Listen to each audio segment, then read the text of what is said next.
Well, supporters of Republican presidential candidate Ron Paul feel like they're being ignored and they're getting angry about it. Take a look at the chaos that broke out at the Missouri caucuses yesterday.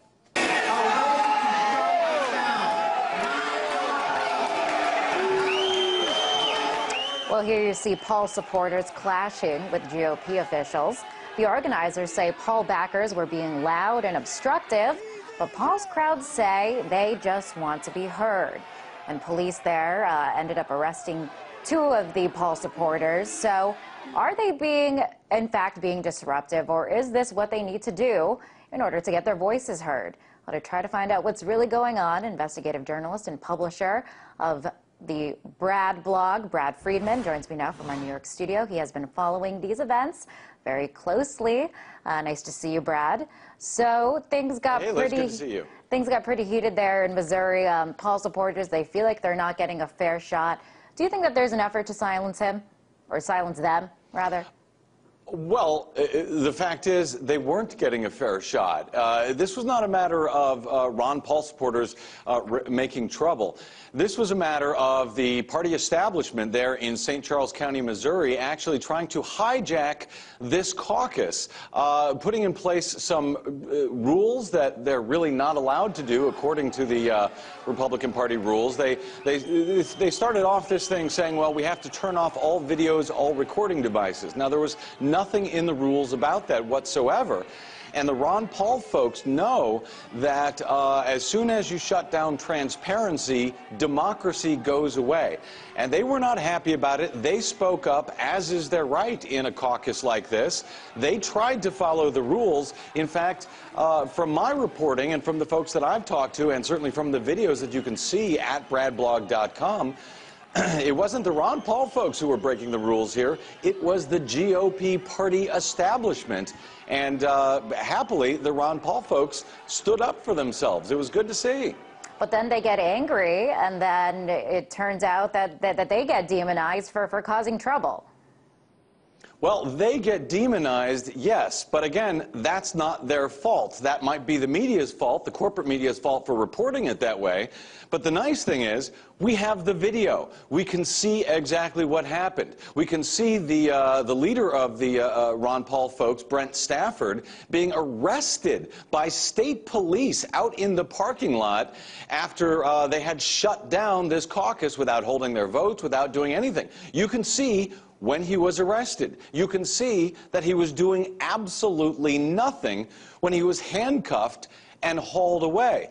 And if Ron Paul folks are furious about this, frankly, they have every right to be. And I should also add, by the way, this is not an isolated incident, what happened out there in St. Charles County, Missouri. We also saw it in Clay County, Missouri. We also saw it in Athens, Clark County, Georgia, just 1 week earlier. I've got the video of that up at bradblog.com as well. And again, it was not a matter of Ron Paul folks causing trouble. It was a matter of the party establishment who was running the delegate convention. In that case, it was a county delegate convention. Basically shutting out what appeared to be the majority of people at that convention, completely ignoring Robert's Rules of Orders, the parliamentary procedures they're supposed to use at these events, and basically railroading the entire process, shutting it down, and doing whatever they want to do, no matter what the people there, the democracy that has gathered, what they wanted to express. I think the Paul folks have every right to be outraged about this, and I'm glad they're speaking up, to be frank. Now, earlier we reported Ron Paul came out and he raised suspicion that there is fraud going on, because he pointed to the fact that wherever he goes, he has this loud following. So he obviously has a very big network of supporters, yet he hasn't won a single caucus yet, and he is raising suspicion that perhaps there is fraud going on. Didn't really give specifics, but when you have things like this that are caught on camera, to what extent do you think fraud is possible so far in this well, election here's where Here's where I'll be a little bit critical of the Ron Paul folks. They do have a tendency to yell fraud simply because they lose elections. Now, I give them credit because they do try to oversee their electoral system, which is really important. That's next to impossible when you're using touchscreen voting machines. It's damn near impossible when you're using paper ballots that are counted by computers. And, in fact, there has been fraud where you saw, for example, in Maine, in the Missouri Caucus, where the state GOP party chair there, Charlie Webster, comes out and announces Mitt Romney as the winner of the Missouri Caucus by 194 votes before 2 entire counties have even held their caucuses yet. So, I mean, this was, they were blatantly robbed in that case, and we've seen other cases that are similar to it. But I would caution the Ron Paul folks, while it's important to do everything you can to oversee your election, to be as transparent as possible, to not yell fraud every time you lose an election unless you have the evidence to prove it. And now we're seeing more and more there is evidence to prove where these people have simply been robbed, as they were in St. Charles, Missouri, as they were in Clark County, Georgia, in Athens, Georgia.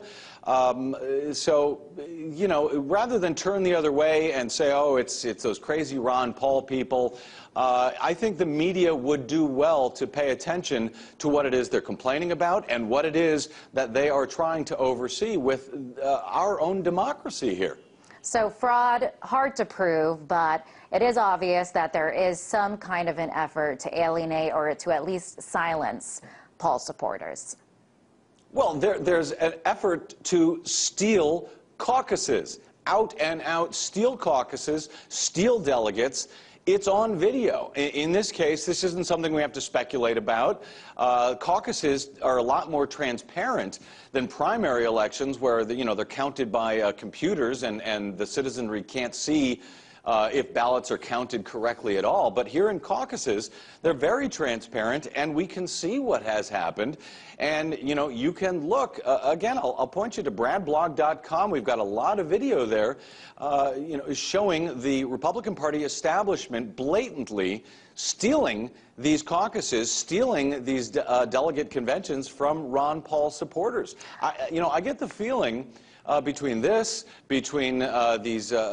polling place photo ID laws, these restrictions that Republicans are putting in place, I get the sense that the Republican Party establishment hates democracy, really. And now you can see it on videotape at bradblog.com and YouTube and everywhere else where transparency reigns.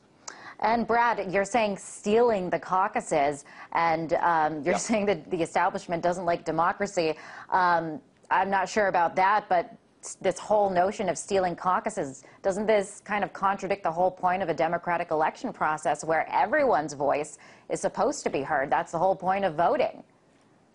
Of course, it completely undermines democracy. And look, when it comes to elections, I'm nonpartisan on this stuff. I will support a Republican or a Democrat or an independent who has been screwed by the electoral system. A candidate, I'll support a Republican, a Democrat, an independent voter, a legal voter who has been disallowed from casting their legal vote. But that is what we are seeing. We are seeing a concerted effort by the Republican Party to keep people from voting, generally to keep Democrats from voting this year. And we're seeing it within the party themselves, trying to keep Ron Paul's voice out of these caucuses. All right, Brad. Sorry to interrupt you. We're just out of time, but pleasure to have you on the show. That was Brad Friedman, investigative journalist and publisher of the Brad blog.